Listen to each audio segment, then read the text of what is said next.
Hello and welcome to the British Gaming Podcast. It is the 10th of August 2016. I'm Sam. With me as per usual is Terry Kane. Good evening. Hey Terry, you alright? Yeah, good. You. Yeah, been a while. Been a Yeah, damn while. You've and put together most of the topic lists for tonight, so do you want to tell everybody what's on the docket? certainly. Well, in usual fashion, we have the "What Have We Been Playing" segment. Ta-da. We have a little bit of a chat about the Windows 10 App Store and its affiliation with games.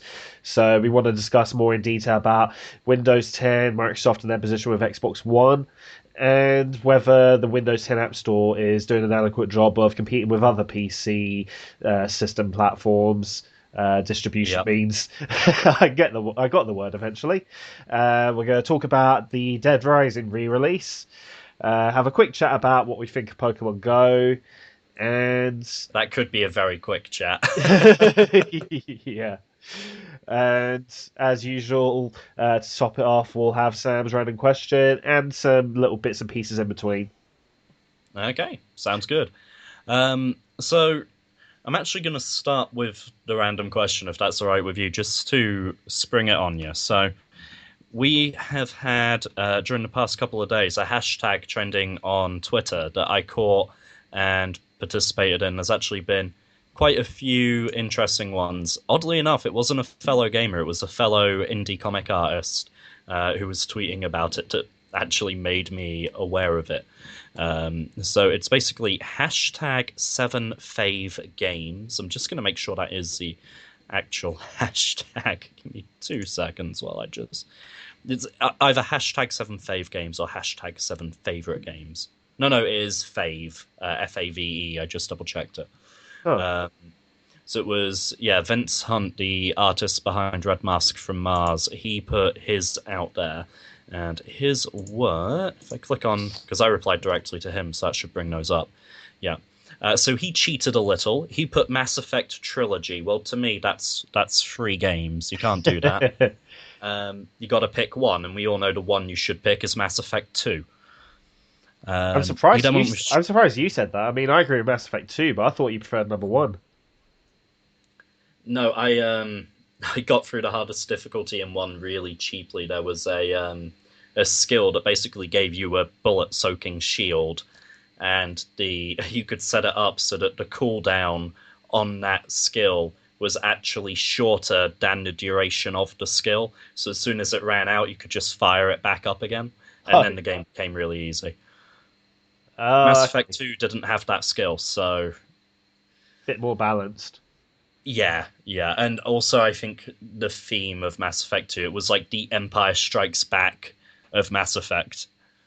And what I found weird about Mass Effect 2 is like it had way more characters than 1 and 3, but yet each of them was so distinctive and all served such a good purpose. In the build up to the suicide mission. Oh my god, I know, it's so good. So satisfying, and then number 3 came along, and it was just, why? Yeah, who the hell cares about Vega? So yeah, he cheated and went with the whole trilogy, which you're not allowed to do. Then he went with Street Fighter 2, Burnout Revenge, which again is the wrong answer. The right answer is Burnout 3 Takedown. Yes. Yeah. The Witcher 3, WrestleMania 2000, which again is the wrong answer. It's WWF No Mercy, the first printing when they still had the blood in it. They reprinted it without blood? What the hell? Yeah, there was a second issuing of the game, and So they what took the blood out, so which what was happens if great you have a because they first still blood had. match? Oh, sorry. Go ahead. What if you have a first blood match? The first blood match was still in. It was just people would suddenly grab at their faces and be like, oh no," and there'd be no actual blood. Oh god. Yeah. Def Jam Vendetta, which I can't comment on. I've not played any Def Jam. Me How about neither. you? Any Def Jam? No, I just remember that game being advertised because it was a sponsor for like 2 years for WWE. Oh, So was like, it? yeah, so like back when I used to watch it on Sky Sports, it would get to the adverts, it's just like sponsored by Def Jam Vendetta, and it was just over and over. Yeah, fair And then enough. the following year, it was Call of Duty Finest Hour. Yeah. Well, another person whose gaming tastes I appreciate also put a different Def Jam game on their list. So it's making me think maybe I should check them out at some point, just see what they're about. Yeah, Uh, they go for like a quid or 2 quid these days, so no harm in trying.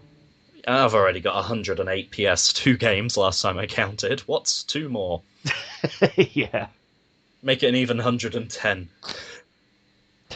Uh, and then he finished up with Dragon Age 2, which again I can't speak about because I got bored of Dragon Age Origins. Fair. I tried Dragon Age Origins a little bit, and I was just like, I don't know. I've never really been that into fantasy, apart from a very, very few like exceptions. So I'm fine with high fantasy. It's just the combat was really slow and sluggish, and it was borderline like playing an offline MMO kind of combat. Really Uh, turned me off. Yeah. yeah, I know what you mean. So I replied, I've got my seven. Um, and if we ever do a top 10 favorite games, well, I've just spoiled over half the list. So Yeah. no surprises. Sonic the Hedgehog 2. Yep. The original Tomb Raider, I can't decide between. I mean, the PC version is out because unless you're using X-Pad, the controls are horrific. It's the actual arrow keys to move, for Ugh. starters. Yeah, I'll send you the manual where it shows you the controls. You'll cringe.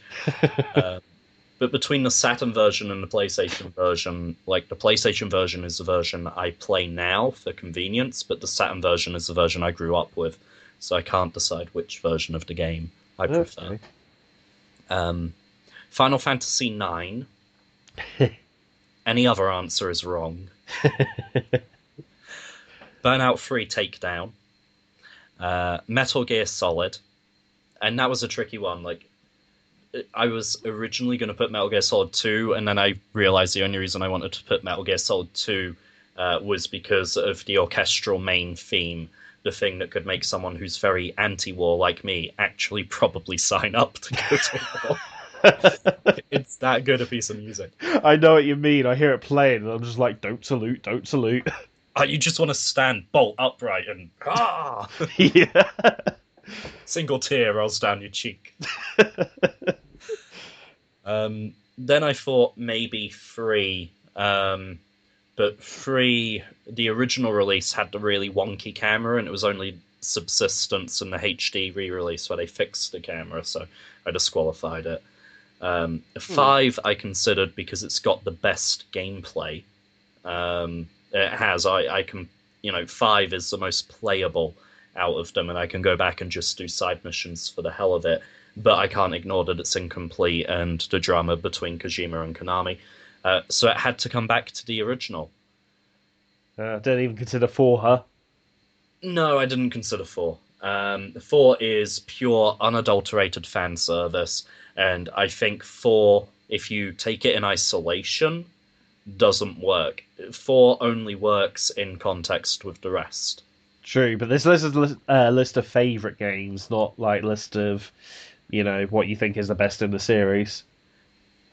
But basically, four didn't do anything on its own. The biggest moments I had in four is when four was doing cheeky winks and nods to other entries in the series. Ah, I get you now. Yeah. And even then I was like, original Metal Gear Solid or Twin Snakes? It's like, no Twin Snakes.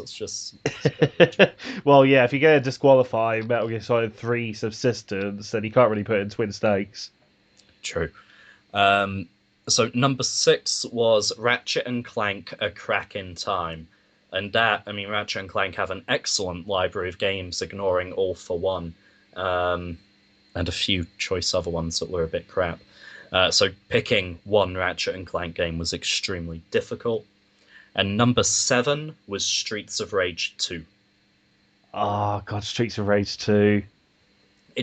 Although one had that awesome, you can fight each other at the end if one refuses to be the henchman and the other agrees to be the henchman.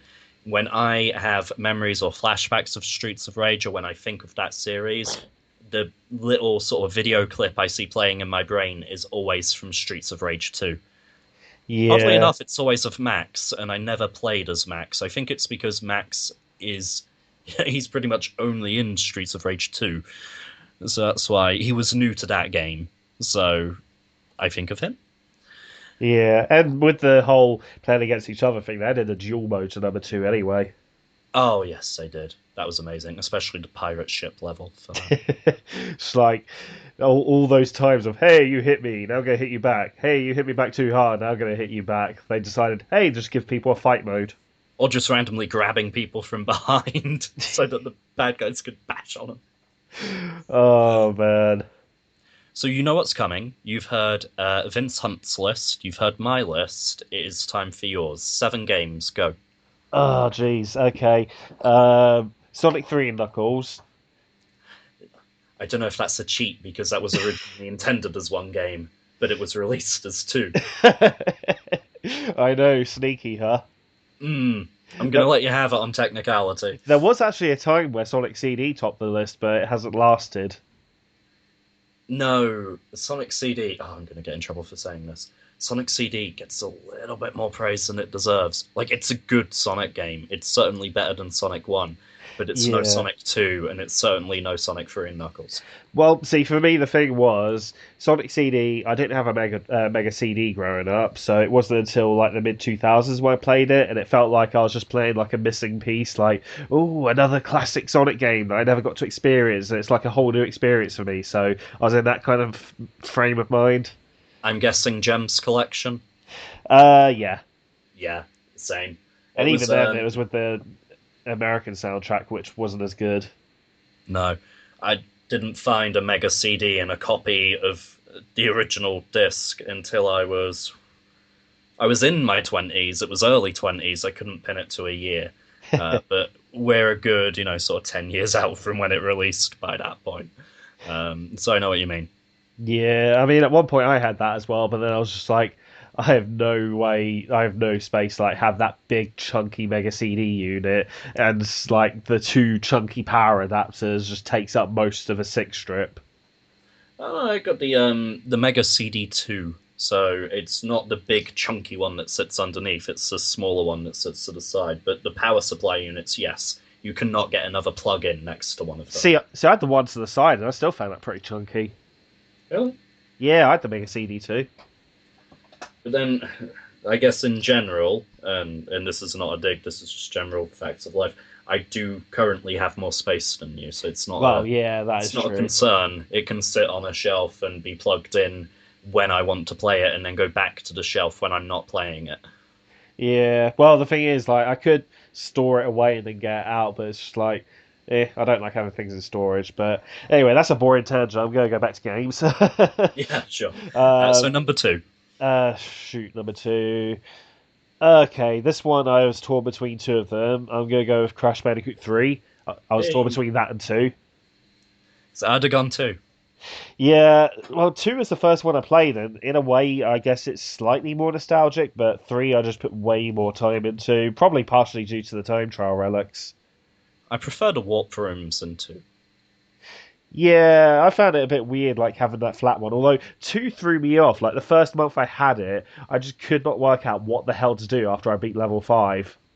Oh right, you didn't realize there was a lift in the middle. Yeah, bearing in mind this was back in the days before like you could just pop online and check easily. Like, yeah, you're looking on adding some extra pounds to your phone bill from dialing up and stuff, or getting a game magazine. Oh yeah, So there's always the classic ask your mates at school.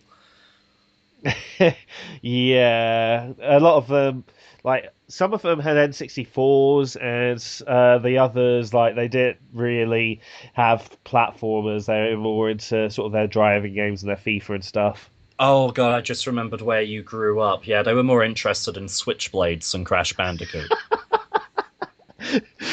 Yeah, I guess so. Yeah, hot wiring cars, that kind of lark.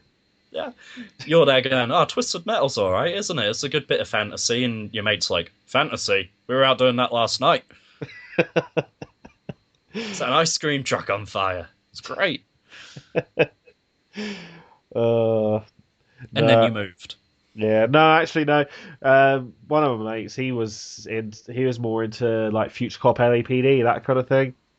Was he on G Police? Yeah. Yeah. Hey, Wanker. what's wrong with G Police? Everyone talks highly of it. I find it incredibly dull. Fair enough. But Future Cop LAPD though. Yeah, all right. Number three. Yeah. Good God. On the spot, on the spot.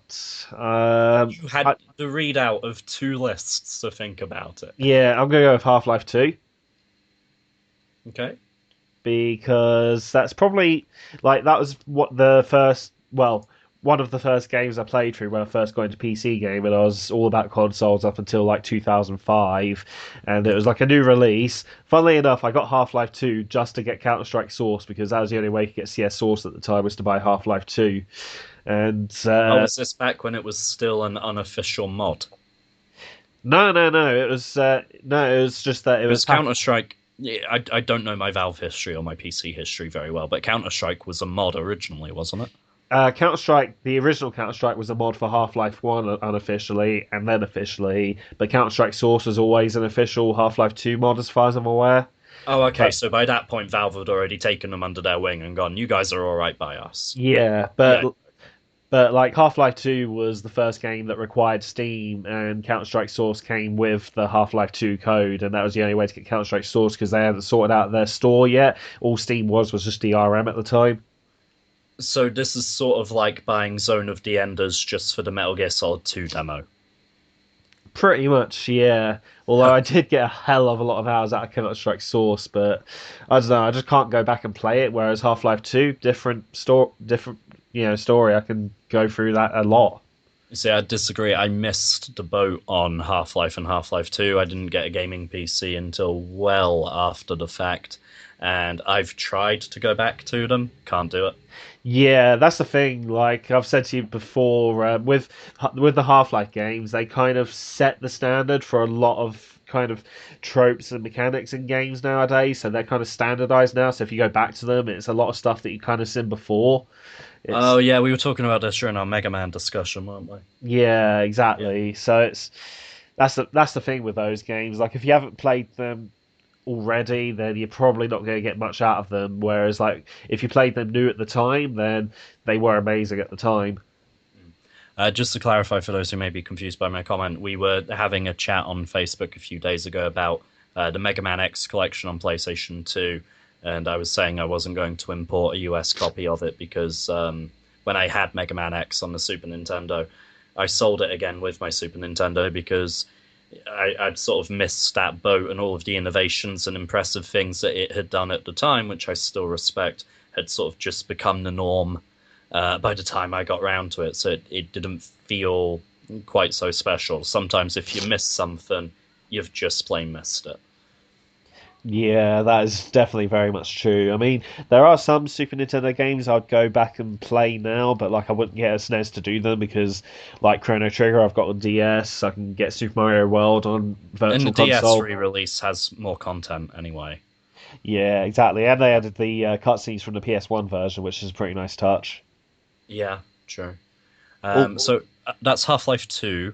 Wait, was Half Life 2 your number three pick? yeah. Was that intentional? Oh, I wish I'd have thought of that, but Fanboys get salty. what else? So I'm gonna go with GTA 5 for my fourth pick. It's actually Ooh. the only GTA game I've ever actually finished the story of, and just the fact that they keep updating the online with so much awesome content that keeps people coming back without We've been charging for having it a as very good time. DLC. They're keeping it relevant and they're still raking in loads of money. It's kind of setting the bar for current games right now. We've had a lot of very good times on GTA 5 Online, especially since the stunt pack went up. Oh god, the cunning stunts. The only one you finished the story on? You didn't finish Vice City? Nope, Wow. Do you know the ending of Vice City? nope. Okay, do me a favor. Finish Vice City. That's one of those things we were talking about with Half Life 2 just now. You missed it. Yeah, I Okay, missed it. fine. Like that's the thing, some games they just age better than others, but it doesn't mean that it doesn't mean the ones that don't age particularly well are bad games. Like System Shock 2 is another one of those ones. Like so many people absolutely love that game, but it's just aged so much now. You see, that's sort of how I feel about Bioshock, and Bioshock isn't even that old. Oh god, yeah, I loved BioShock. You really missed out on that. Yeah, no, I played it for the first time near when it came out, and I always stop at the same point. Over the years, I've tried. I'm probably in the double digits of starting a new file on that game, getting to the same point and dropping it. Jeez. That sounds like me with Fallout 3, actually. Wow. Yeah. Okay. Um, so that's number four is GTA 5, which is kind of a shame GTA 5 wasn't number five. Yeah, kind of a shame GTA 4 didn't suck, but hey. Ooh, Um, let's go bowling. It'll be fine. fucking Roman.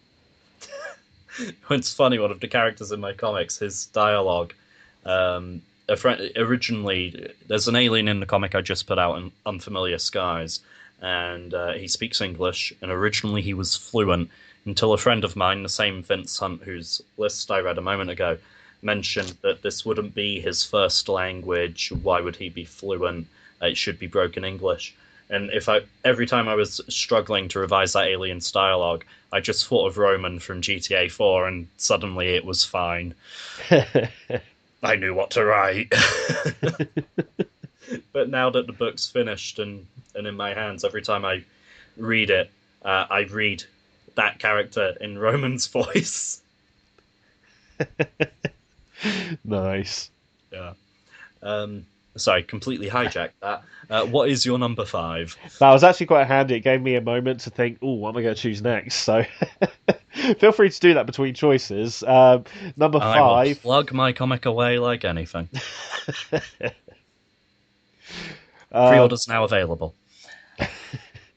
I'm going to go Pokemon Gen 2, so Silver, Gold, Crystal, my personal one being Silver. Yeah, okay, I'll give you that. Yeah, So like, you've got all of Johto, all of Kanto. You can fight Red at the top of Mount Silver, yeah, and the 100 new Pokemon they added were actually good. We're not talking things like here's an ice cream cone that evolves into a double scoop, double cone, or Trubbish. It's literally a bag of rubbish. all that weird Ah, thing that's just a bunch of keys. here's some keys.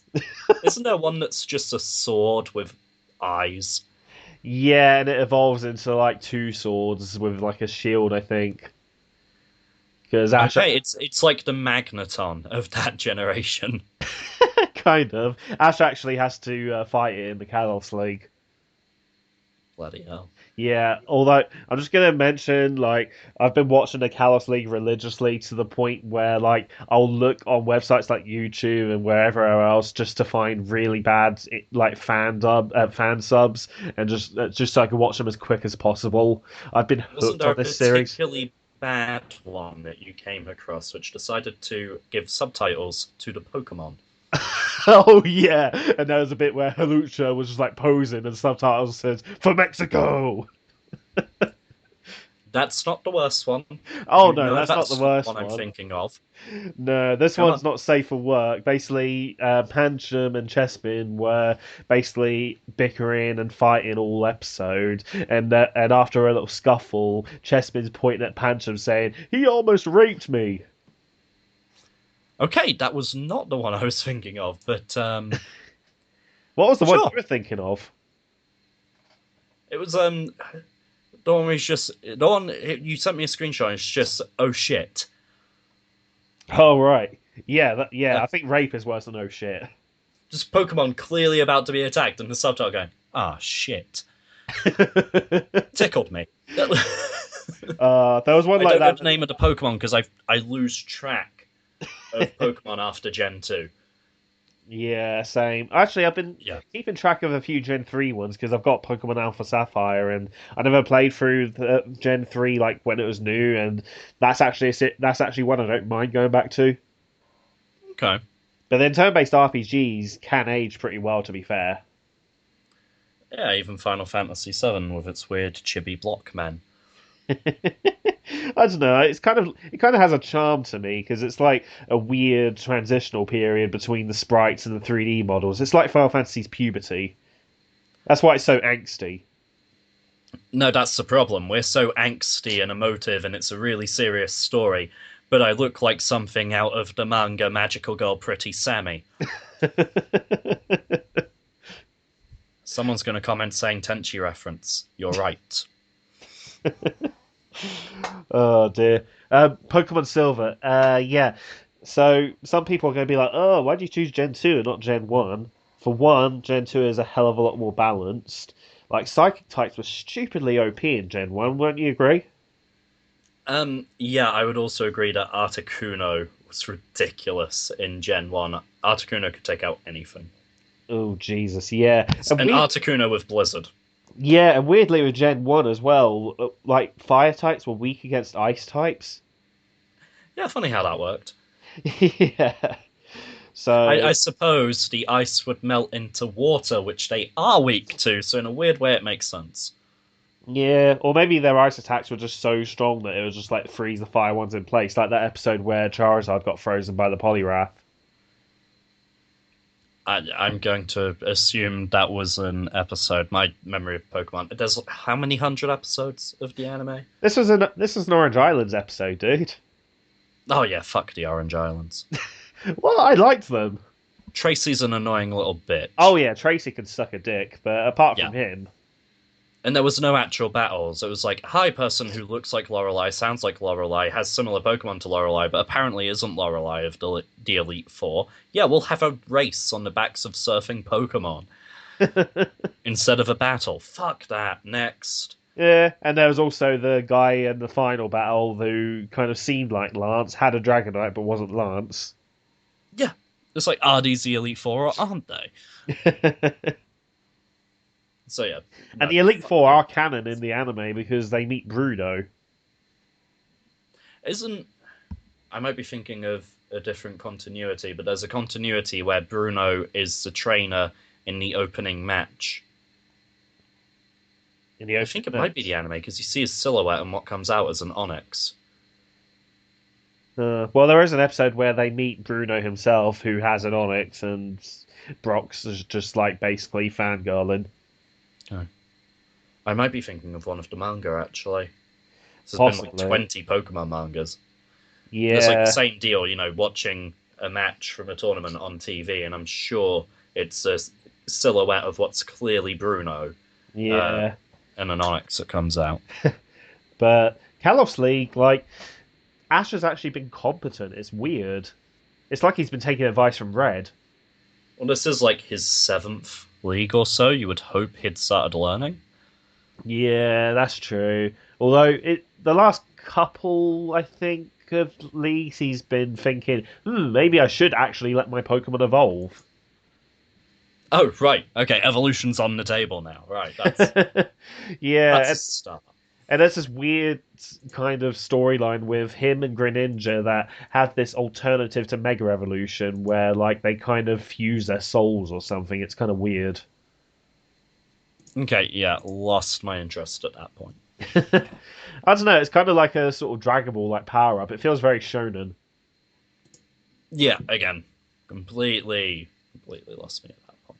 Fair play. Um, are you Um, excited for the new games? Because some of the original Pokemon are getting Alola forms, and Ice Vulpix looks amazing, and the yeah, really tall Executor looks crap.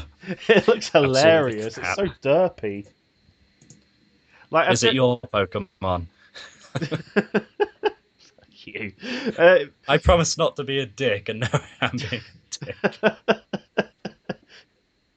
oh god, yeah, he's actually got like a wristband. Though. It's like every time he's a dick, he has to like flick it into his arm.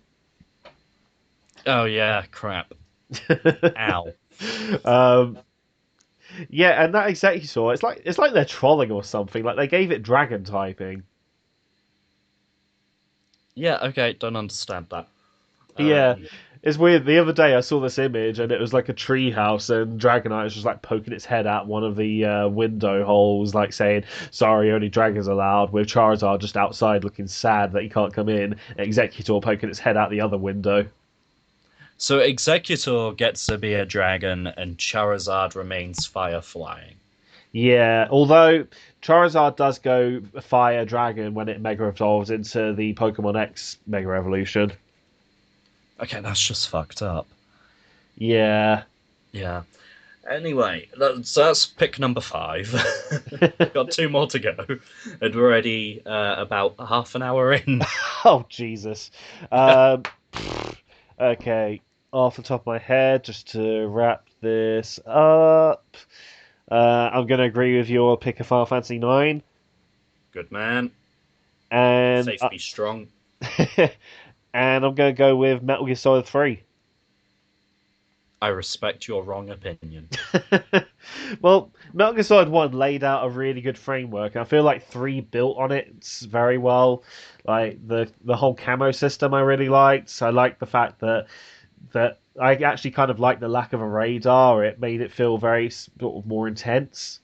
You see, I would disagree. I would say that two built upon the foundation of one, and then three chucked everything it knew out the window and did something different. It was a good different, don't get me wrong, but it was certainly a very big different. What's the major differences that you sort of pick up on? No radar. Oh, In yeah. Subsistence and HD Remake, the camera is not the overhead camera anymore. And that was because the overhead camera from the old games, frankly, didn't work for the more open environments of 3. True. You've got the camouflage system. Before it was all based on line of sight and sound. Now you can actually affect how hidden you are or aren't. Mm. You've got to maintain your health by eating. You've got to perform medical procedures on yourself. It became a lot more about the survival in the wilderness, whereas the others were like, get into this industrial complex through either stealth or just shooting the shit out of the place. And if you get hurt, just munch on a ration. It's fine.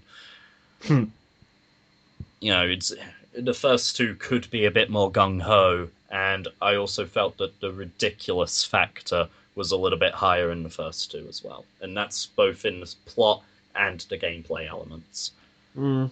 I get what you mean with that. Another thing, though, that swayed me with 3 is just the story. I mean, the ending of it really got me. Not to mention that song, Oh, God, the song. Snake Snake Eater, Eater. the ladder. Oh, good God, the ladder. No one will ever forget that ladder. Oh, Jesus, yeah. Did you see they did it recently on PlayStation Access? They do their Friday feature things. This week's was Was it this week's? Anyway, they've done one which is 7 times music was used perfectly in a game, and he starts climbing the ladder. It shows him, for an extended time, just climbing it, switching between gameplay and him sat on the couch. And at one point, he just sits there and goes, "I think it's broken." Which I think it crossed everybody's mind when they first played that game. But yeah, Oh, man. so That's 7. that's 7. That is 7. Okay, fantastic. Um, I'm going to pretend that was done in a timely manner. What, to get rid of the itching in your brain? Yeah, you know me in time. I know it doesn't matter. People will listen to it, whether it's, half an hour, 1 hour, 2 hours, 3 hours. Where's your limit? If you're listening to this podcast, leave a comment below and let us know at which point you'd be like, fuck this. This is either I'm not listening to all of it or this is a multi-session listen. Because Yeah. I listen to podcasts at work, particularly the Awesome Comics podcast and the Completely Unnecessary podcast. And they're each about 2 to 3 hours apiece, which is great because my work day is, if you deduct lunch, my work day is 7 hours. So I sort of listen to those and I'm a good 2/3 of the way through my day. And then I realize I've got another week before I have any new ones to listen to. So I don't Yeah. actually. Oh, and then I get to Fat Man on Batman and the Smodcast. Oh, you should still listen to Hollywood Babble. It's so good. Yeah, how many podcasts is Kevin Smith on at this point? Oh God, I don't know. I've lost count. He's done so Is that many. like all he does now? Just rolls up a couple of blunts, sits in a recording booth, and is like, right, podcast number 487. Well, Hollywood Babble's actually filmed in front of an audience. Oh, fucking hell. Well, not Right, filmed, okay. recorded, but yeah, it's like a live stand-up show, but like with a podcast structure. It's kind of interesting. And these podcasts are all things that you should be listening to instead of us. Well, when we're No, done, when we're done in like 4 hours, go check them out. yeah, I am genuinely interested to hear feedback on length, though. That would be interesting to see. Yeah, but I'm with you on the whole thing of like bit list when you're listening to it at work. I mean, I used to do data entry. I kind of sort of do at the moment in a way, and like having a really long podcast to listen to is quite helpful in those situations. I guess it depends on the listener. I think we definitely need like an MP3 version or just an audio version for people, though, because trying to stream a YouTube video to listen to at work probably not the best way to go about it. Um, Yeah, that's true. I mean, I remember before when we were recording regularly, I was playing around with like SoundCloud, but unless you pay for it, you gotta like sort of you can only have one file at a time. See, a lot of people use Podbean, which is, if you're doing it regularly, isn't too bad because it's £10 a month. But if you think there are, well, when Richie turns up, there are three of us. That's £3.33 each per month, with one person chipping in £3.34. And a sub is free. A 6-inch subway is £3, and I spent that without thinking. Hmm. So anyway, Anyway, uh, yeah. yeah, let So, us know what you think, people. Terry, what have you been playing recently? um, well, I've been kind of getting my old Game Boys out of storage and just kind of having a play on some of my old cartridges for those. I Oh discovered the other yes, you've day. got the bluey turquoise Game Boy Color, the exact same one I had when I was little, and I'm just like, you absolute bastard. Yeah, I've still got my one of those, and I actually got one of those worm light things for it earlier today in the post. I spent like £2 on it and got it from like China. I ordered it like I a saw year the ago. Instagram photo. You are a dick. Yeah, well, I was looking up backlight mods online, but they were so invasive. I was just thinking, if it wasn't my childhood Game Boy Color, maybe I'd open it up and play around with that. But because of the fact it's a childhood heirloom, I'm just like, no, I'm not fucking around with that. So Here's the test. Here's the real test to determine whether it was your childhood one. Do you still have the battery cover? I actually do. How?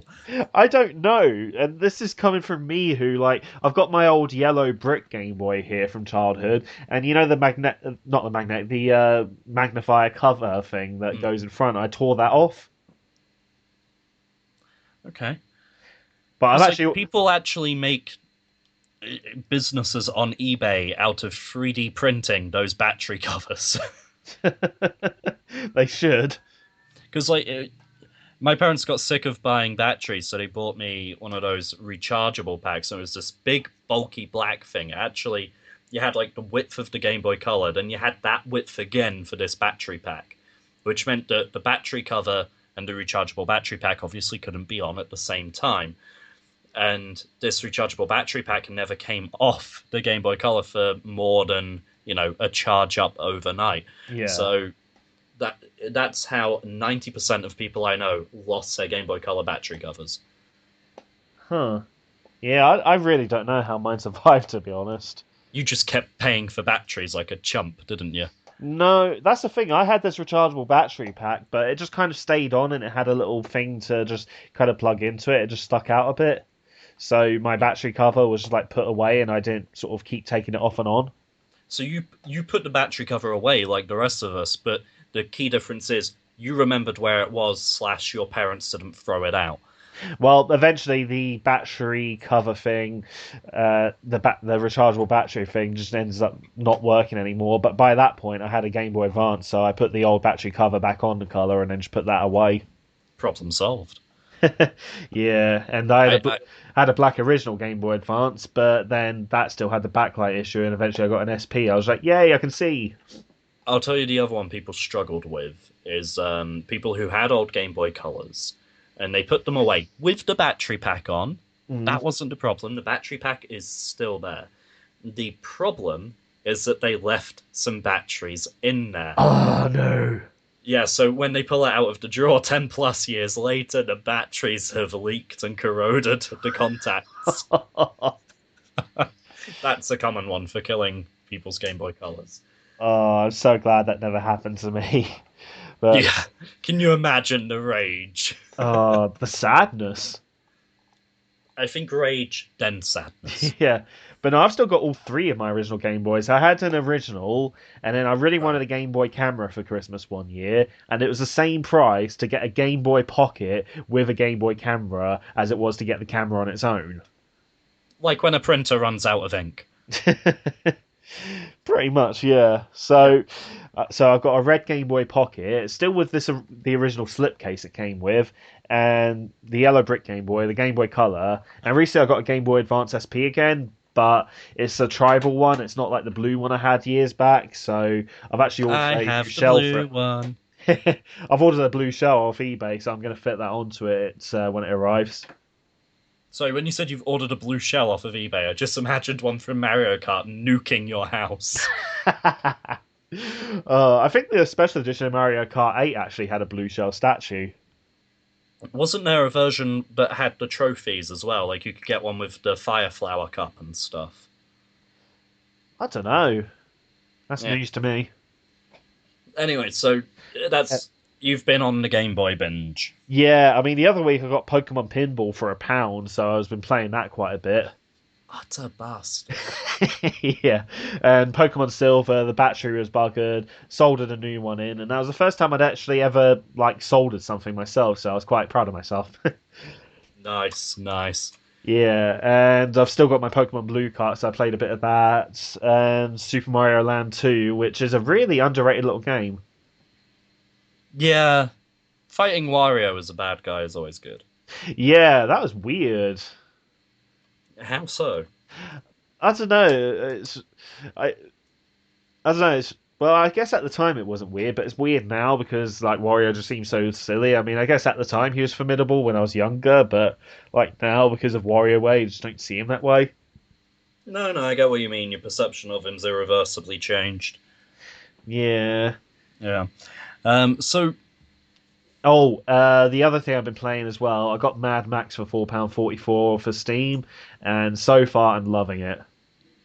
yeah, no, I remember you saying apparently it's got Arkham combat. It has, but at the same time, it feels a bit more grittier than Arkham Combat, but like in a good way. So, like you know how in Arkham you'd sort of press Y or triangle or whatever to counter. Yeah. Yeah, with in Mad Max, it's just a parry, and then you have to like press the attack button at just the right time to do a counter attack. So it's Oh, okay, so it just deflects. It doesn't actually do the smack back. yeah, and it doesn't feel sort of as polished as like Batman's combat ability, because obviously Max, I guess, hasn't had the training that Batman's had. It kind of feels like how Arkham Origins should have felt, if you get what I mean.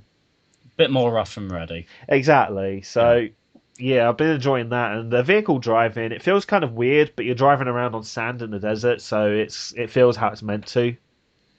Okay. Well, But yeah, that does me. What about you? I've been on one game pretty much constantly. I picked up Just Cause 3 Wait. for PS4 for £16. I also grabbed brand new day one edition, still sealed, Dragon Quest Heroes for £10. And my my expectation was that I would play a hell of a lot of Just Cause 3 and maybe dick around a bit with Dragon Quest Heroes before getting bored. Uh, what's actually happened is I'm enjoying Just Cause 3, don't get me wrong, but it is seeing no playtime in comparison to Dragon Quest Heroes, which I don't have a lot of time these days in general, although this podcast may have people believing otherwise. Um, like I've had a comic to finish, obviously my day job, kid's birthday party to organize, and there's all sorts of things going on. Um, and yet somehow I have sunk 19 hours and 43 minutes into Dragon Quest Heroes over the past 2 weeks. Yeah, didn't you say the other day that it handles like a Dynasty Warriors game essentially? Yeah, it's pretty much the PlayStation 4's answer to Hyrule Warriors. It's you take the Dynasty Warriors formula, apply a Dragon Quest skin, and there you go. You're Yeah, done. I can see how like that so many hours can be sunk into that game. I sunk in so many hours into Hyrule Warriors without even realizing it. So if it's like that, then Mm. no, It, yeah, it's very simple but very, very satisfying for some strange reason. It's almost hypnotic. I And then know. and then with things like side quests and you can get ingredients from monsters to then merge together to create new equipment through alchemy, and all sorts of things. There's just so many. Even just going on level grinding for a bit, there are so many different time sinks that you can go and do, and the content just keeps coming. Like just when you think like this there can't be much more of this left, it's like here's a brand new part of the world map to explore. It's like how are you squeezing more towns onto this poor world map? Jesus. This is like I look at the world map at some points, I'm like it's a good thing I'm not claustrophobic. So, So yeah, that's pretty much it because right now I can really only focus my attention on one game at a time. so is that one made by Tecmo Koei? um I do not know. I don't actually. Yeah, Um, there's a W Force logo at the start of it. I don't know who or what they are. yeah. I I'm think gonna they do Google. the Warriors games. I'm googling it right now. So, Yeah, because if it's the same formula, I'm assuming it's the same developers and stuff. So, yeah. right here we are. I'm here. So published by Square Enix, distributed by Sony Interactive Entertainment. Yeah, that's not what I need to know. Um, producers, directors, developers, Omega Force. Omega Force, that's it. Yeah. I don't know So why. it's I Omega don't know why I was Force. thinking Tecmo Koei. Well, if you look here you've got Omega Force subsidiaries, Team Ninja, Omega Force, Team Tachyon, Ruby Party, and then under international officers, Koei Tecmo Holdings. Okay, Um, so I wasn't far off. yeah, they are all linked in together, so it's fine. One thing I did learn very recently is that there is a Dragon Quest Heroes 2, Huh. which Japan has had since May. And so far, there's no announcement or any news or anything, and I've done a lot of Googling on this, as to any plans to release it here. So I don't know if the first one just didn't do. Well, I picked up a day one edition, new and sealed, from a major retailer for a tenner. The first one did not do very well over here, I'm assuming. Worst Uh, case scenario, though, PS4s aren't region locked, so if you could deal with just Japanese menus and you're not too worried about the story, then yeah, I'm kind of worried about the story. fair I play. don't. And with the menus and that, I'm not the kind of guy to sit here with a translation guide in one hand and a game in the other. I Yeah, just, yeah, that's too much work for me. yeah. Well, saying that, I found like some games it'll just have an English menu, even if it's a Japanese version. Like I've got the Japanese version of Tekken Tag Tournament on my PS2, and yeah, that's all in English apart from like one or two things. Yeah, I did some research into this. I can confirm it does not have English text. Bugger. It's a bit of a shit. Yeah. Uh, yeah, It's a shame I but can't recommend Hyrule Warriors 3DS to you for your fix because it only works well on the new 3DS. On the old one, it runs at like 10 FPS. yeah, that's the reports I had. I was interested in it. Hyrule Warriors Legends, and then I heard the reports about you really need a new 3DS for it. I Unfortunately. know it should not be sold as a 3DS game. It should just be sold like Xenoblade was as a new 3DS game because it's fucking ridiculous. Which, to my knowledge, is still the only new 3DS exclusive. Yeah, I think it is as well, or at the very least, the only physical exclusive. I think there might be a Oh yeah, couple because of. fucking Virtual Console games, Super Nintendo Virtual Console games, are for some reason exclusive to the new 3DS. Yeah, even though I'm sure that the old 3DS would be able to handle SNES emulation if optimized well enough. The PSP can handle SNES emulation. Oh yeah, you're telling me something that can run a sequel to Luigi's Mansion competently can't run a Super Nintendo game.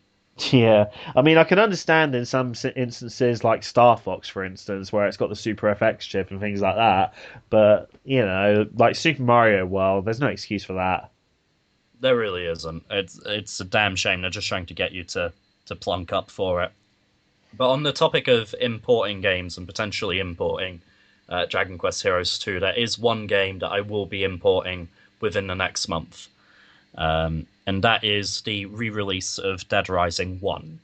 So, Dead Rising was one of my favorite games on the Xbox 360. I did a very thorough Let's Play of it over on my Let's Play channel. It's actually re-upload from one I did in like 2000, 2006, 2008. It's old. Oh yeah. What was Like your it's capture in card you had back SD. then? Hmm? What was your capture card you had back then? Dazzle DVC 100. It captured in 4:3 ratio standard definition, I think. Damn, that's weird. Yeah, and with Dead Rising, that brings up issues with the text on screen because you couldn't read it in SD because it was too small and scrunched up.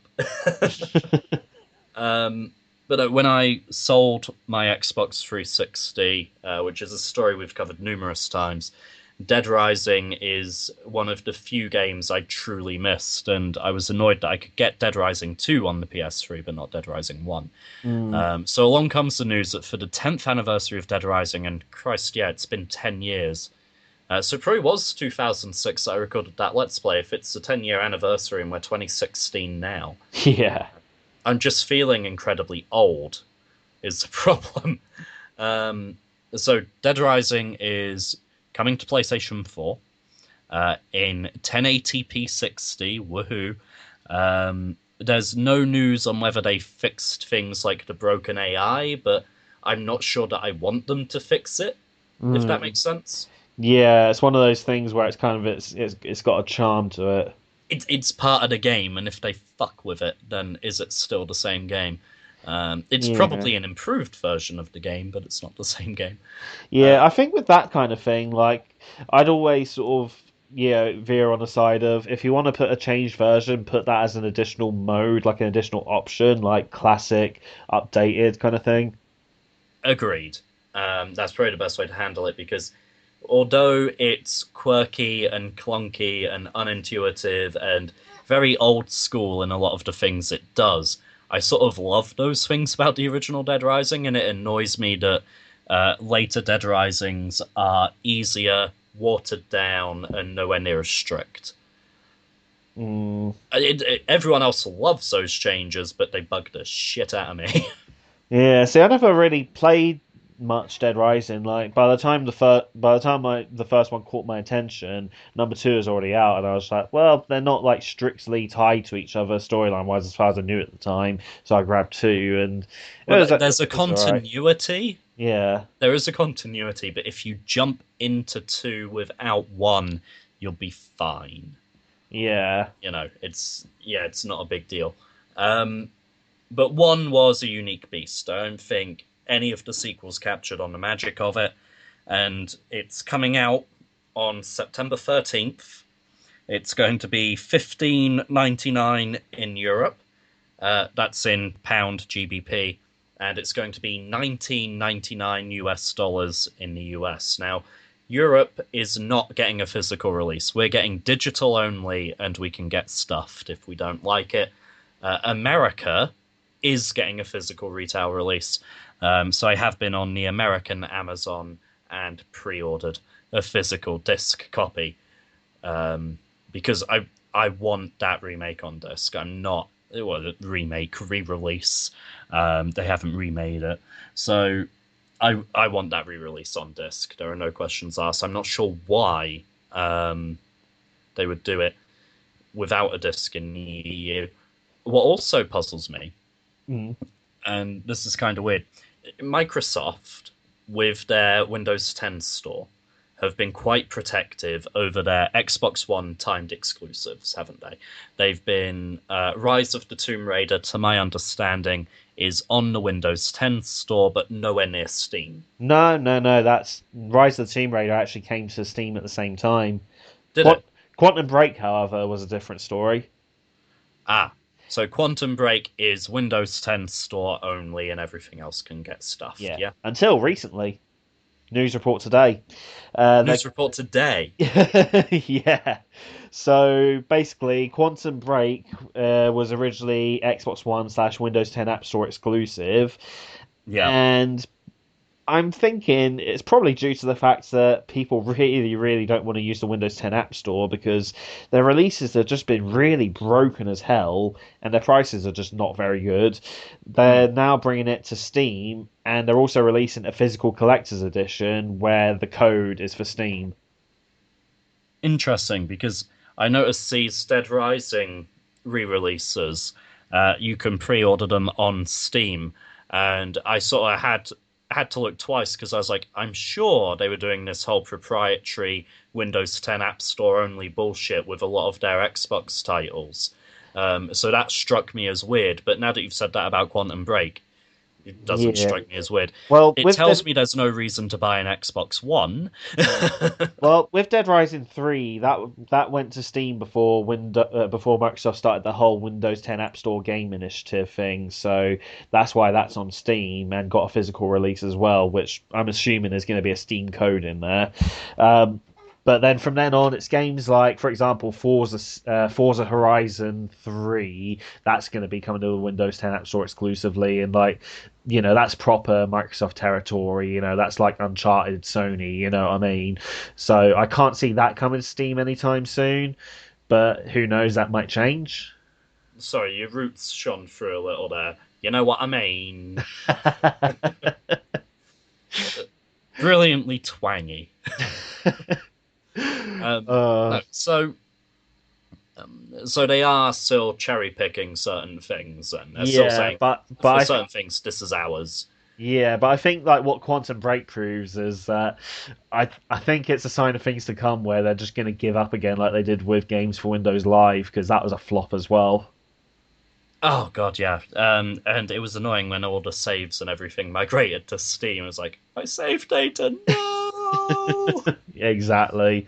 But I mean, It's rendered my Halo 2 unplayable. oh god.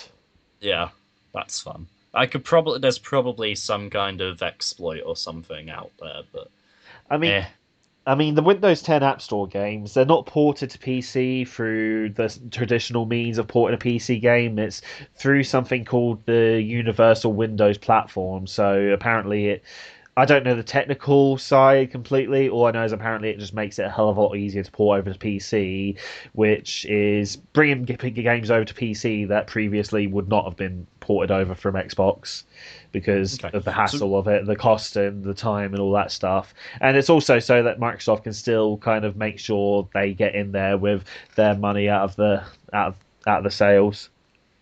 so let me just double check something, right? So reasons to buy an Xbox One, right? Halo. Haha, not since 343 took over. No. Yeah. Um, Quantum Break. And to be honest, wasn't that interested in it, but now it's coming to Steam anyway.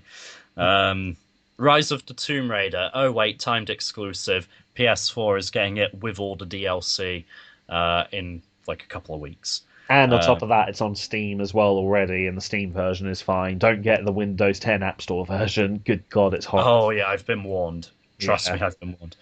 Um, so we can scratch all of those off straight away. Um, Forza Horizon and Forza 6, they're going to be coming to PC. okay, right. Dead Rising 4 timed exclusive. So A, it'll be on PC, and B, it's very likely it'll be on PS4 eventually. And I'm sure Dead Rising 4 will end up on Steam if it's a timed exclusive coming to PS4. Oh yeah. And you've also got PC version of Dead Rising 3, so let's just scratch that. Um, Although, with Dead Rising 3, there is that DLC, the Super Mega Ultra Arcade, whatever that's called, that's still Xbox One exclusive. one piece of DLC is not going to swing me on an entire console. Oh, no, I know, but Sunset Overdrive. I hear mixed reviews, but that looks genuinely interesting. Has that come to PC or anything yet? I wish it would. It does look really fun, but it's not a game that's going to sell me a console. Okay, so Sunset Overdrive, they've got one. Yeah, and to me, it just looks like one of those games that's like a one-time playthrough and you're sort of done with it. Right, so at this point, Microsoft, I'm asking you. I've got a PS4, I've got a gaming PC. What do I need an Xbox One for? Mm, that's the thing. It seems like I don't know. It seems like it's sort of veering closer and closer and closer to exclusives just not being a thing anymore. Which, frankly, I'm freaking glad about. I would disagree, and I have always maintained the PlayStation 4 has a strong library of exclusives. Uncharted 4, Infamous Second Son, Knack, Ratchet and Clank. There's a whole list of them. Oh, I'm not saying that there's not loads of them about, but when you compare how the market was years ago to how it is now in regards to how many exclusives there are proportionately, there's proportionately significantly less exclusives compared to back then. Well, no, I'm looking at my shelf now of sort of Mega Drive era, for example, because I think this is the era you're referring to, Yeah, and like just scanning the shelf, Toy Story that was Mega Drive and Super Nintendo. but both versions ran very differently, so they're close enough to being two different games. I still have the same levels. I know there's an RC car level missing from the Super Nintendo version, and I know the first person Doom level where you're carrying the little space guys around is not as good in the Super Nintendo version, let's just put it that way. But apart from that, they're more or less the same game.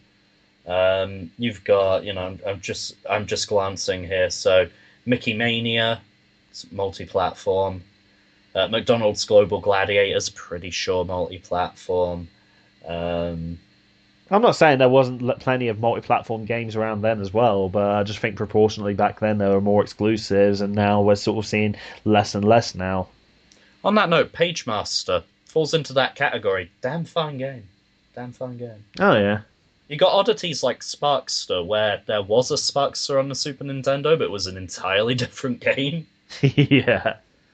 Like, same main character and everything, but different levels, bosses, everything. Hmm. So yeah, I mean, I, even if you look at the PS2 and Xbox compared to PS3 and Xbox 360, the Xbox One. This is going to be not the Xbox One, as in the Xbox One that's out. The original Xbox, and yeah. damn you, Microsoft, for putting us in that position. I think the original Xbox shared a lot of titles with the PlayStation 2. I think it just suffered from having a much smaller library than the PlayStation 2. Well, yeah, I'm not disputing that it shared a lot of titles. I'm just saying that there were a hell of a lot more exclusive sort of franchises back then compared to the following generation. They're in their decline. Yeah. Okay, fine. I'll agree with that. So, do you see any reason, to come back to the original question, do you see any reason whatsoever to buy an Xbox One? If you didn't own the other platforms, I guess maybe, but other than that, probably not. Okay. But then I'm someone who owns a PC, and like for me, I'm not incentivized enough to buy a PS4 or an Xbox One at all. Despite the strong exclusives on PS4. I don't think there's enough exclusives to bring me over. Really? Well, the thing is, when you consider the amount of multi-platform games I have available to keep me busy, as well as the shit ton of PC exclusives, I've got enough to get on with that I'm not gonna worry about. Like, I mean, okay, you've listed a few exclusives for PS4: Uncharted, Knack, Ratchet and Clank, Infamous Second Son. Do not Infamous. forget Infamous Second Son, whatever you do. Okay, so that's four games.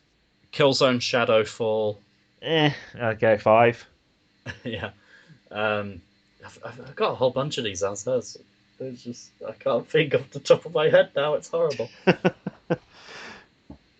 Um, But yeah, it's just like I oh. feel like this generation is one of those ones where like if you have one platform apart from Wii U or Ouya, you're not going to feel like you're I missing was out. waiting for that. Yeah, As soon as you hesitated after saying one platform, I was like, come on, get a dig at the Wii U. Do it. Just you'll yeah, feel better. yeah. The Wii U is definitely a secondary console. Like if you're the sort of if you're a nerd like me and you're going to have more than one console, that's not going to be your main one. No. There are a lot of people who are just like, oh yeah, mine just gathers dust. Yeah, mine got shit tons of use from Hyrule Warriors and Mario Kart 8, and at one point Mario Maker, but I don't know, recently because I've been back on PC again, mine's not been getting much use. Fair play. Um, but essentially, neither of us are getting an Xbox One anytime soon, and honestly, we can't recommend one to you either, unless you absolutely don't have anything, and for some reason you don't want the clearly superior PlayStation 4. Eh. No bias. Absolutely no bias. Of course not. No. So, from saying we have absolutely no use for an Xbox One, I personally have no use for Pokemon Go. I've already uninstalled it. How comes? Essentially, I got really bored really quickly. I had two fun sessions hunting Pokemon with my daughter. You know, as a 3-year-old, she was just really like, "Oh, there's a thing in our back garden, and it you can only see it through the magical phone." Right? Okay. Um, but trying to play it normally, I mean, there's first the fact that I live in a rural area. 2 bars of signal is considered good, never mind an internet connection. Yeah. So that sort of immediately cripples how often you can play the game. Although my bus ride to work, I could hit so many goddamn Pokestops in those 2 hours. What's ironic is like out in rural areas, there's typically like no Pokemon about. Like they're wild animals Yeah, essentially. whereas in the original games, you went out into the long grass in between towns. Exactly. It's completely flipped it on its head, you know. Oh, Charizard's just walking around Manchester. No one freak out. You know, that would be the equivalent to like a Charizard just strolling around Saffron City, like, "Hey, how's your day going? I'm a Charizard, bitch." Yeah, it's like You know, Pikachu's in the Pokemon Center. Sir, this isn't a Pokemon Center, it's a doctor's surgery. yeah. Oh, I just accidentally walked into the middle of a drug deal. Excuse me. Yeah, I got bored of it really quickly as well. Like, I When still have it installed, and like if I'm around some people that are like, "Oh, there's a Pokemon over there," because they're standing around doing it, I'm just like, I guess I'll join in too. peer pressure, good old fashioned peer Well, pressure. it's more of a case of, well, I've got nothing else to do while I'm standing here while they're playing it. True, but the actual gameplay when you get down to it as well is kind of dull. You know, you don't Yeah. fight Pokemon to catch them, you don't lower their health or anything like that. You just hold down until the green circle is as close to them as possible, flick your thumb up, off goes the Pokeball. Boom! Yeah. Oh, I got some numbers on a screen and I leveled up.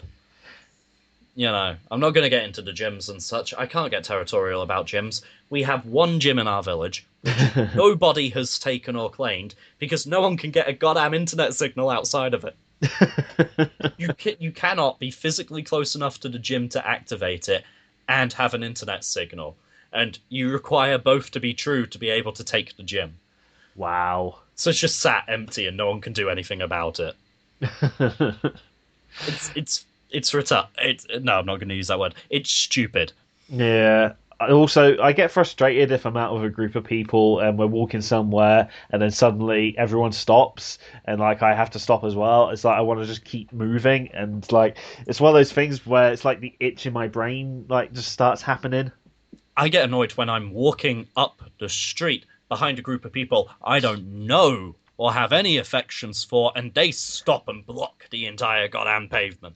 Oh Jesus! Oh no! You know what I'm sick of? People walking in the road, not looking where they're bloody going. I mean, to be fair, that's not a fault of Pokemon Go. That's a fault of people just looking at their phones and not looking around in general. Like that's been going Oh on yeah, before I Pokemon saw Go. people doing that before Pokemon Go. People do that texting, you know. Yeah, like I'm not gonna rip on Pokemon Go. Like I think I haven't got a problem with Pokemon Go personally. It just doesn't appeal to me personally. If you get what I mean, it's like all these Yeah. people that are being all, oh, this generation moans about the world, but they're just playing Pokemon. It's like fuck you,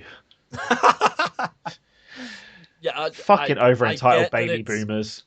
it's giving people something to talk about. It's getting people out exploring their local communities. Small businesses have benefited from increased footfall. There are people who are meeting and forming friendships and, in some odd cases, relationships on the back of it. Fine, it's doing some good. I will accept that wholeheartedly.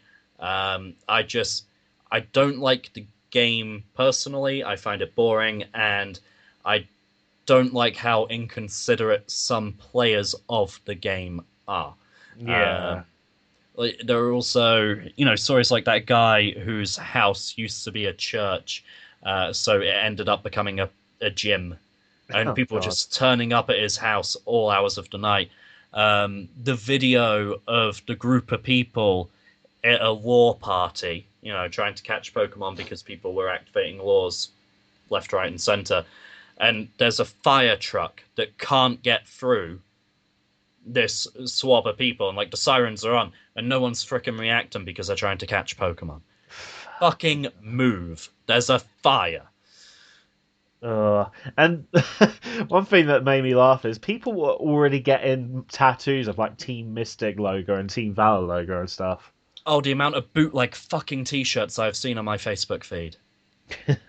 Yeah. Ugh. And that's what they are, people. Bootlegs. Okay. I'm not gonna have the fan art debate. I think there's a time and a place for fan art.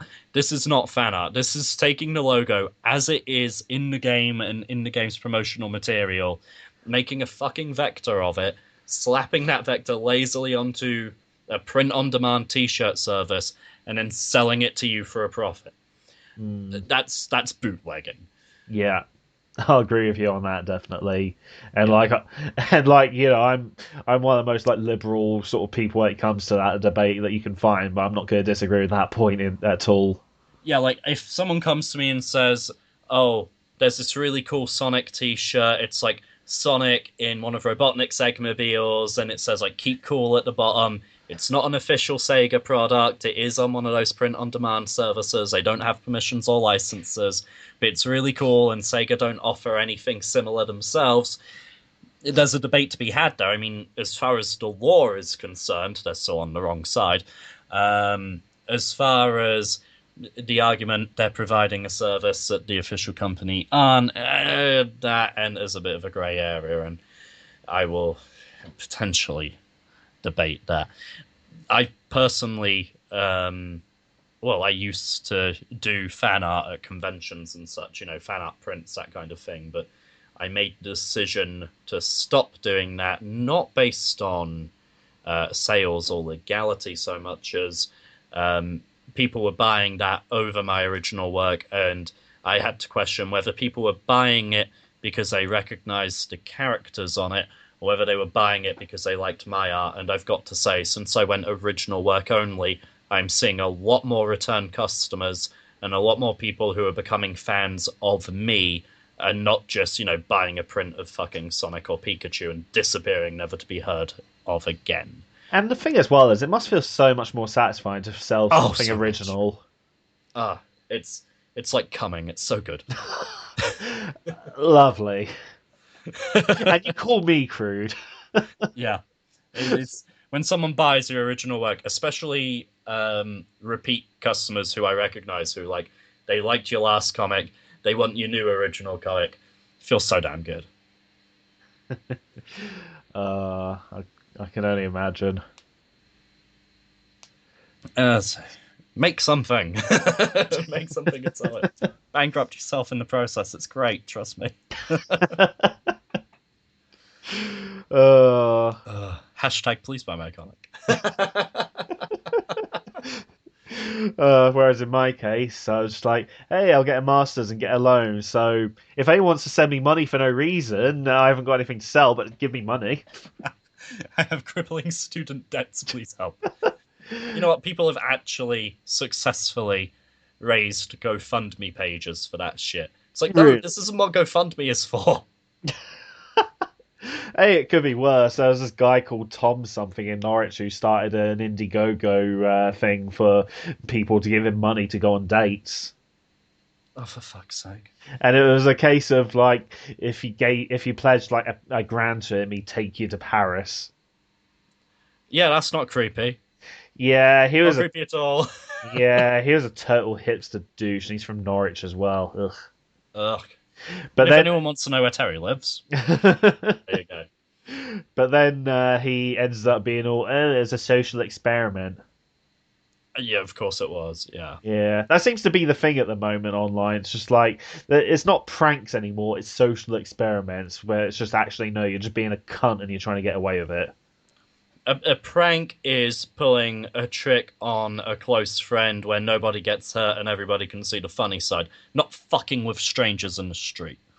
Yeah, exactly. It's like these videos where you see people just like faking kidnappings and stuff to try and apparently teach people a lesson to be careful not to get kidnapped. It's just like, Well, yeah, that makes sense, you twat.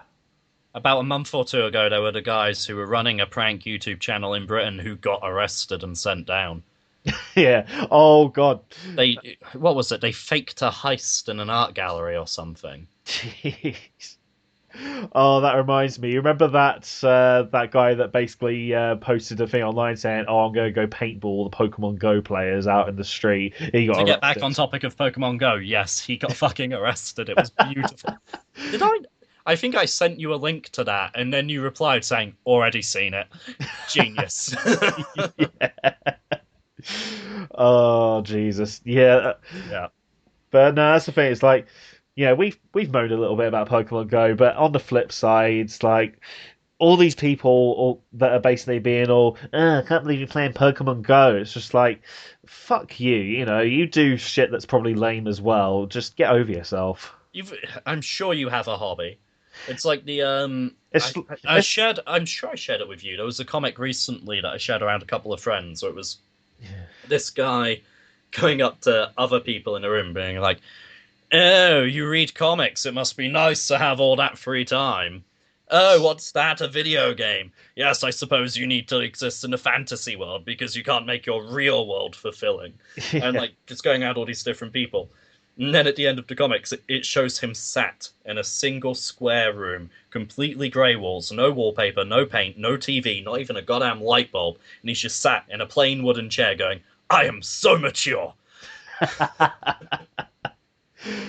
Oh, exactly. That fucking false maturity complex. It just does my head in. It's like the other day when I actually got Pokemon Go out when I was still sort of in the early stages of thinking, oh, let's see what all this is about. And Yeah. someone I knew was just like, oh, you're not playing that, are you? And I was like, yeah, I thought I'd give it a go. And then she was like, oh, I just don't get it. Like, I haven't tried it. I don't get it. I'm just like, why the hell are you complaining about something that you had no experience with and don't understand at all?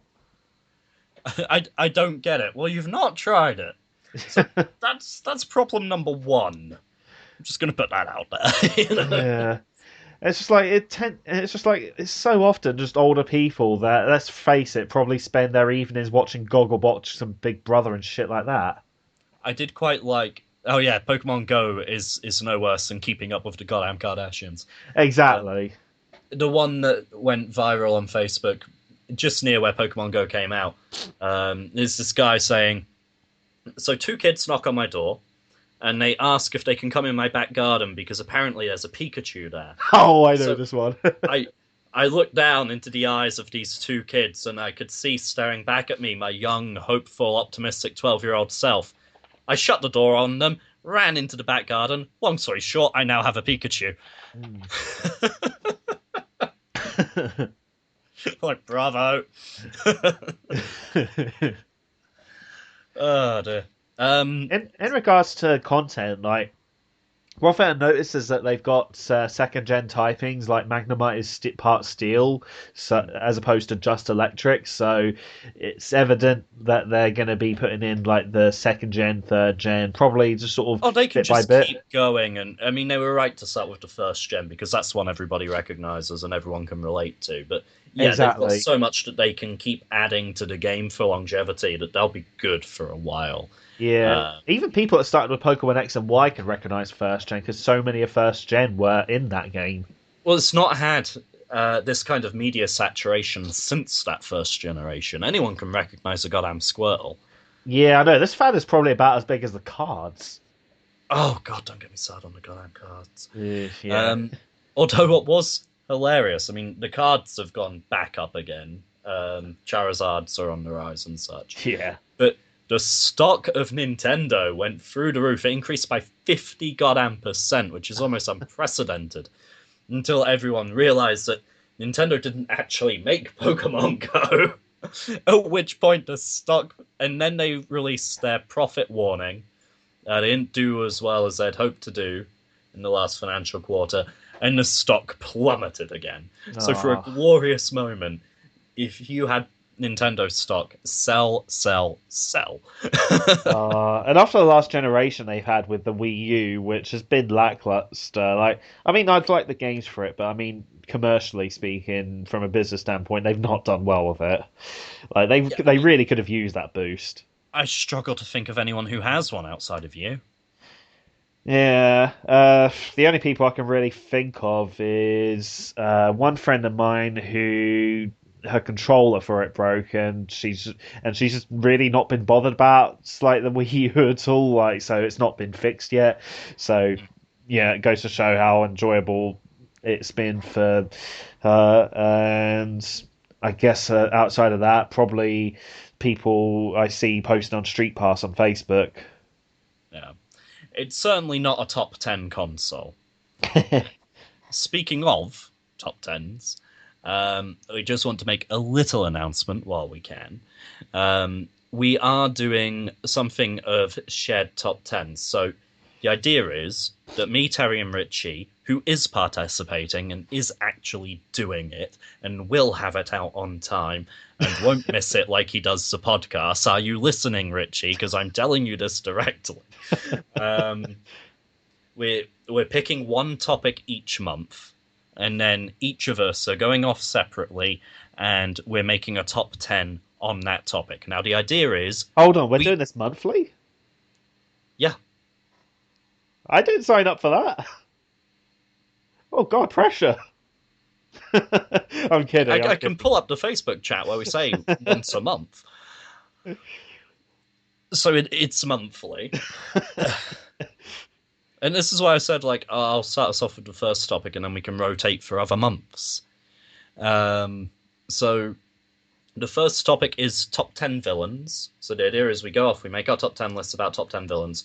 We're not supposed to tell each other who we've picked. We're not supposed to.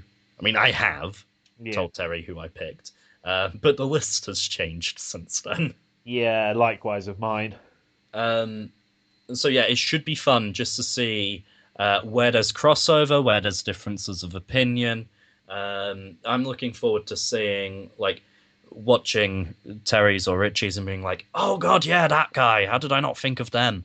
And vice versa. And also getting really judgmental and arrogant and going, "Oh, bloody hell, did you pick them for? They're shit."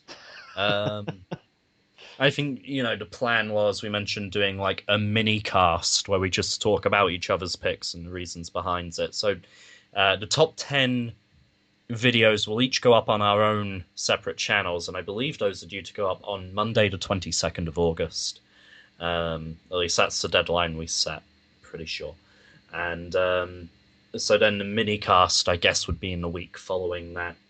And we'd I've picked this time, so either Richie or Terry would then pick for the following month. So it'd be uh, top 10 health restoring items in video games. Something not as shit as that, please.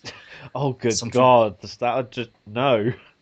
Yeah. The potion from Final Fantasy VIII, which is demonstrably better than the potion from Final Fantasy VII, as the potion in this game operates on a percentage of your total health, whereas the one in 7 just gives you a flat amount of HP.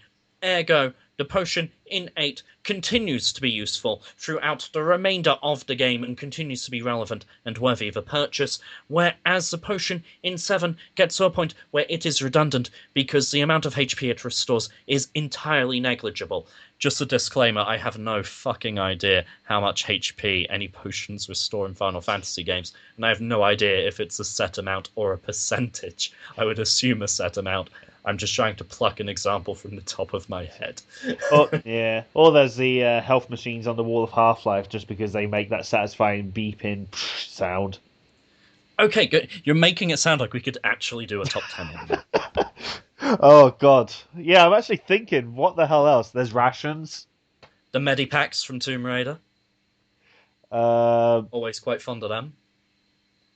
What's really quite nice about the rations in Metal Gear Solid is that so long as they are equipped, if you go to 0 health, the ration will be automatically applied to prevent you from getting a game over. uh, We cannot animals and do that top 10. animals and number three. So instead of rations and medipacks and first aid kits, I just like to chew on a snake or sometimes the end's parrot because it really pisses him off.